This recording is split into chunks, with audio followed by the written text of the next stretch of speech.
Procrastination is often labeled as laziness, but here's the truth. People who procrastinate, most of them aren't lazy at all. In fact, the deeper you go, the more you realize that procrastination isn't just about putting things off. It's also about the fear of failure, about self-doubt, and even feeling stuck in life. Some of my clients who struggle with procrastination also carry the weight of this label, thinking they're simply not good enough. But what if we try to change our perspective about procrastination, that it's not just about character flaw, that underneath the delay to do stuff is something far more complex, often rooted in how our brain is wired. Procrastination is something we all deal with, but truly just a few people understand how it works. It's more than just putting off tasks. For many people, it's a constant battle that impacts their performance and their self-esteem. Procrastination isn't about laziness as most people would think. It's actually a coping mechanism. When we procrastinate, it's often because we are trying to avoid discomfort, whether it's the fear of failure, whether it's perfectionism, or even decision fatigue. I had a client once in coaching who had procrastinated for years. He believed that he was just lazy and it had deeply affected his self-esteem. What I found out was that he felt stuck at work. He wasn't meeting his deadlines, and the longer he had stayed in this procrastinating state, the more he doubted himself, which eventually he labeled himself as incapable, which also worsened his performance. When we dug deeper, it wasn't just about laziness. We discovered something more subtle. His brain was understimulated. His job wasn't challenging enough to engage his frontal cortex, which is responsible for decision making, problem solving, and planning, and also had little to no activities in his personal life that stimulated his frontal lobe. This finding told us something important. His procrastination habit wasn't about avoiding work, but about the lack of mental stimulation in his life. His brain needed more of a challenge. Let's talk a little bit about the neurobiology behind all of this. I want you to imagine your brain as a tug of war between two forces. On one side is your rational mind, which is your frontal cortex, which knows you should get the job done. On the other side of your brain is your emotional mind, which is the limbic system, which seeks instant gratification and wants to avoid stress. So the emotional mind often wins because it seeks immediate pleasure, like watching another episode of your favorite show when you're supposed to be getting the job done. Tasks that require focus and sustained effort start to feel overwhelming because the brain just isn't receiving enough dopamine, the neurotransmitter that is responsible for motivation and pleasure.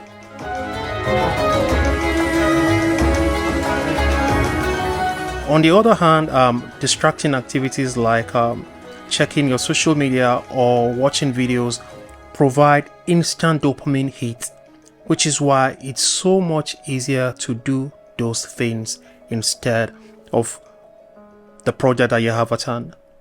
When your frontal cortex is understimulated, it's like a muscle not being used enough.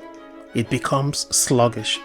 When the frontal cortex is understimulated, the emotional brain, the limbic system, steps in and craves instant gratification or instant rewards, making it harder to engage in tasks that require deeper concentration. So in coaching, we worked on increasing the stimulation he got from his work by finding ways to make his tasks more engaging. We also explored activities outside of work that fired up his frontal cortex, like solving puzzles and strategic thinking exercises. As soon as we engaged that part of his brain, something happened. His procrastination habits started to decrease and his confidence improved. He wasn't lazy, he just needed the right level of challenge to activate his mind. Research shows that while achieving goals triggers dopamine, distractions provide quicker, more immediate dopamine hit, which makes it easier to choose short-term gratification over the sustained effort needed for long-term success. The brain rewards doing less, which makes it even harder to focus and invest energy in tasks that require effort and time. But here's the irony. The longer we delay, the more stress we actually feel, which then leads to a cycle of procrastination. So the question I know you're asking is, so how do we break this cycle of procrastination? To break the cycle of procrastination, the first thing you want to understand is that not all procrastination is about the character flaw of laziness. So you want to start from there. You want to probably ask yourself, is it that my frontal lobe is understimulated? And that shifts your perspective. It gives your self-esteem and self-confidence the potential to improve. The next thing you want to do is you want to learn to start reframing the task. Rather than focusing on how much you don't want to do it, why don't you think about the small steps you can take to get started?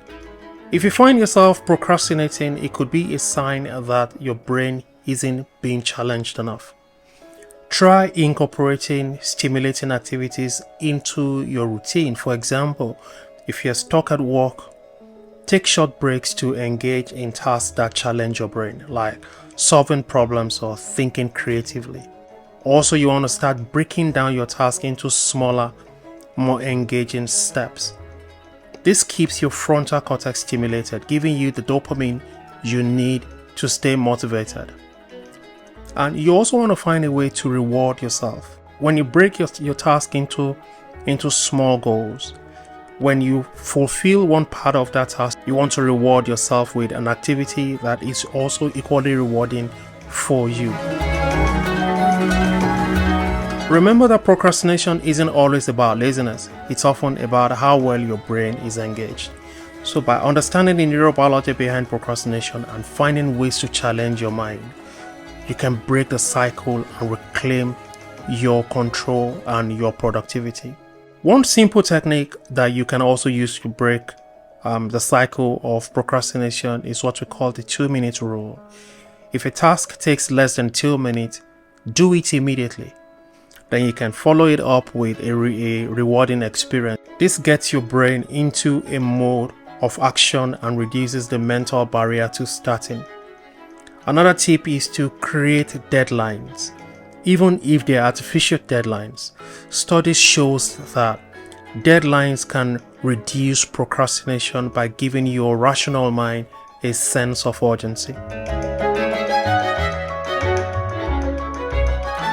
You want to remember that procrastination is a natural part of being human and it doesn't have to control your life. By breaking tasks into smaller steps and using simple tricks like the 2-minute rule, you can actually outsmart procrastination and take back control of your time. Thank you for watching and see you in the next one.